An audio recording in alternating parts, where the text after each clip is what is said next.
Yes, hello everyone. Welcome to our last session, Grade 9 Mathematics Teachers. Today's topic is all about a research project proposal entitled Upholding the Mathematics Learning in Grade 9 Curriculum. Specifically, the Objective 4, which is discussing the needs in the development plan based from the IPCRF 2020 to 2021 summary. By yours truly, SHERLINA, AGCOPRA. To start with the discussion, I would like to recall first our past activities during last year's performance, the making of IPCRF. We started first to fill up the ESAT form. I myself couldn't hardly fill the data correctly since it's new and very complicated. Up to this point of time, the hard copy of the ESAT form can't easily be downloaded. It requires permission from the author. For the purpose of discussion today, I have crafted some files to make us all remember the ESAT form, and for us to know how to fill up the development plan. Just bear with me my little knowledge on ICT. To make you alive today, may I ask, what is ESAT? What is the importance of the ESAT tool in accomplishing the development plan in IPCRF?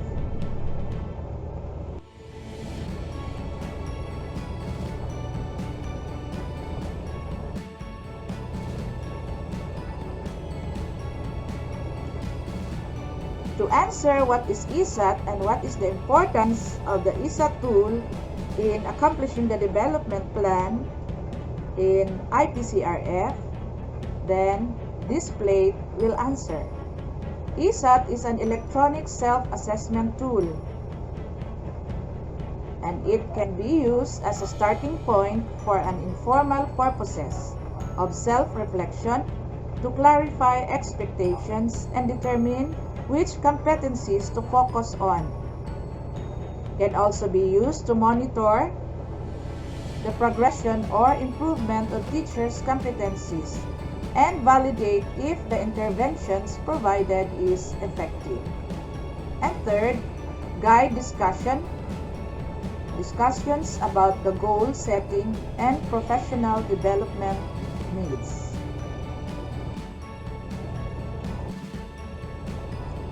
Okay, this is now the look of our ESAT form.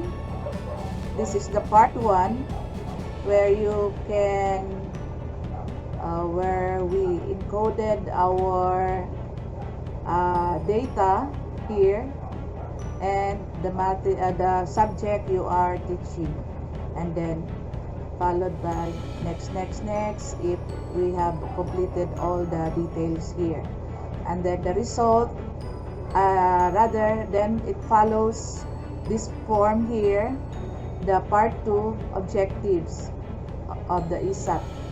Then this one, under the objectives, we have CRA 1, CRA 2, CRA 3, CRA 4. Do you still remember? And then objectives 1.1, 1.3, and so on and so forth.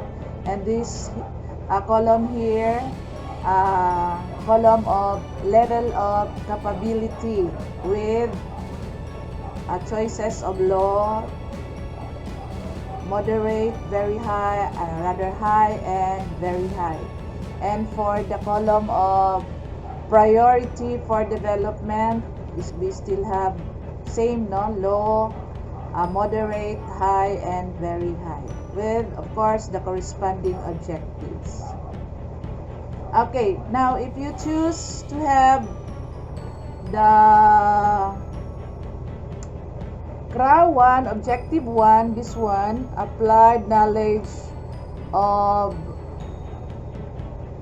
what do you have here is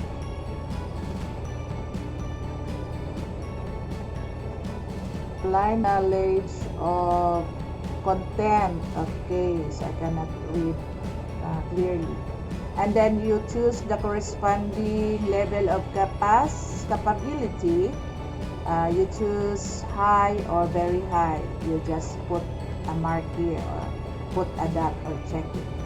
And then for the priority for development, you choose 1.3. Okay, then you check. Okay, ganyan lang yan. So this is now the look of our ESAT form. Part 1 here, Part 2, and Part 3. You still remember the Part 3, core behavioral competencies. We have self-management, professionalism and ethics, and then result focus, teamwork, service orientation, and innovation. So we have checked all these things if you are very good in self-management. Professionalism, you check 1, 2, 3, or you don't want to check the 4 and 5. Okay lang. So for the result focus, teamwork, service orientation, innovations, okay. Or you don't want to check innovation because you might think that you are moderate or low or very low, so you don't want to check. Okay, also leave it blank. Ganun lang yan. So these are now the forms of ESAT. Part 1, Part 2, objectives. Part 3, core behavioral competencies. Okay? Next is there are results of the ESAT form upon encoding our data and have chosen the level of capability and the priority for development. So this is now the final result. So we have this. Okay, so the result is in the objective under content, knowledge, and pedagogy. Under objective 1.1, very high. So ang imuhang level of development is low. Okay, ganyan lang yan. And then ensured the positive use of ICT to facilitate the teaching and learning process. Okay, the level of capability is moderate and then the level of development is very high. Okay, ganyan lang. Ganyan lang yan. Okay, for 1.3 objectives, applied a range of teaching strategies to develop critical and creative thinking as well as other higher order thinking skills. The level of capability is high and the priority for development is moderate. Okay. Same thing as in diversity learning, diversity of learners and assessment and reporting. Okay. So this is now the result of the ESAT form when you encode your data. And we have now the IPCRF development plan form. So in here, this is what we try to fill up or accomplish. In here, we have the column for strength and development needs, and then the action plan, and then the action plan has to column 2 to fill up its learning objectives and interventions, and then the timeline of your interventions, and then the resources needed. And then this one here to be filled up, the data you want to write here is taken from the objectives of the ESAT, part 2 of the ESAT. And then the core behavioral competencies, the data you want to enter here is also taken from the part 3 of the ESAT form. ESAT final result. Okay? Sige, let's try. Next is, in here, I have crafted some results of the IPCRF development plan last year, 2020 to 21. Okay, in here, under his strength, the author writes content, knowledge, and pedagogy. This is under the CRA 1. How to write this one here? The 1.1 applied knowledge of content within and across curriculum teaching area is taken from where? From the objectives part 2 of the ISAP here. Ito na yon. Ito, kunwari, ang iyang strength is applied knowledge of content within and across curriculum teaching areas. So, dito tayo kukuha ng kanyang sinulat dyan. So, since ang iyang level of capability is very high, so, it's under CRA 1, content, knowledge, and pedagogy. Ito yon. And then, what is level of capability? Corresponding to what objectives? It's under 1.1, applied knowledge and content within and across curriculum teaching. Yun ang sinulat niya dito sa strength. So, under the strength is high or very high ang level of capability. Yun ang isusulat dito. And then, dito naman sa development needs, saan siya kukuha ng isusulat under development needs? Okay, dito lang yan kukunin sa priority for development, kung saan low or moderate siya. So, ang pinili niya is content, knowledge, and pedagogy, still under CRA 1. So, ito yon. Pero, hindi niya pinili yung low. Ang pinili niya is moderate lang siya.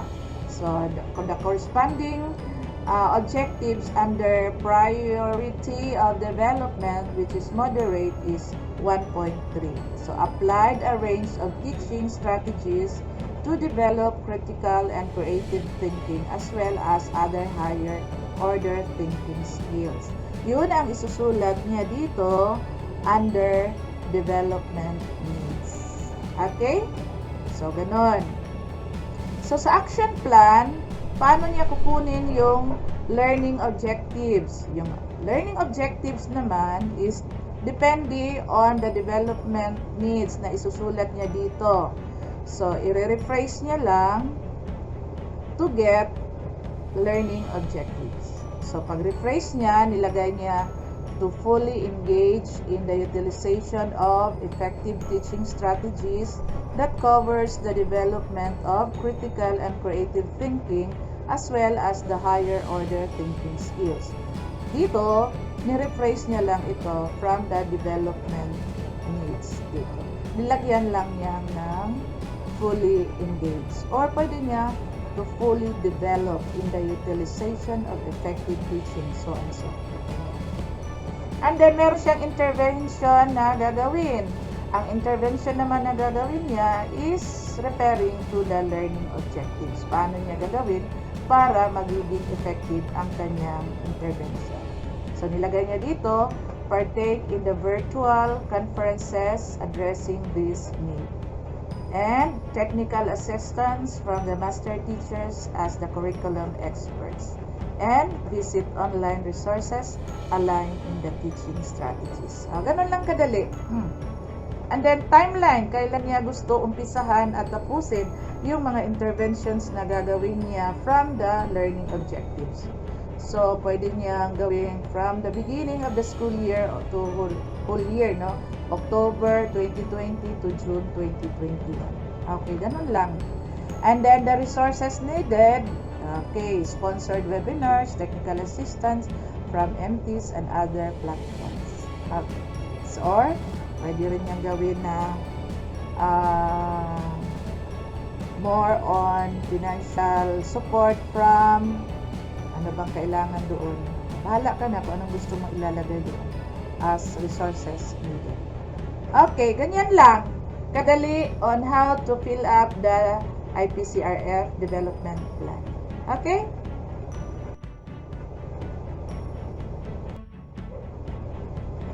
Next, I have again crafted another development plan from another author. So, ang strength niya is community linkages and professional engagement and professional growth and professional development under craft 4. And then, meron din siyang strength na under 3.1, build relationships with parents, guardians, and wider schools community to facilitate involvement in the educative process. Saan niya kinuha yan? Of course, doon sa mga high or very high of the objectives taken from the part 2 of the ISA. Okay. Ito yun. Dito siya kumuha niyan. Yung mga nilalagyan niya ng high. So, since ang strength niya is under craft 4, community linkages, dito niya kinuha yon. Nilagay niya yung title. Since the title niya dito, and then is high, so yun ang nilagay niya. And then ang 3.1, we're in community linkages.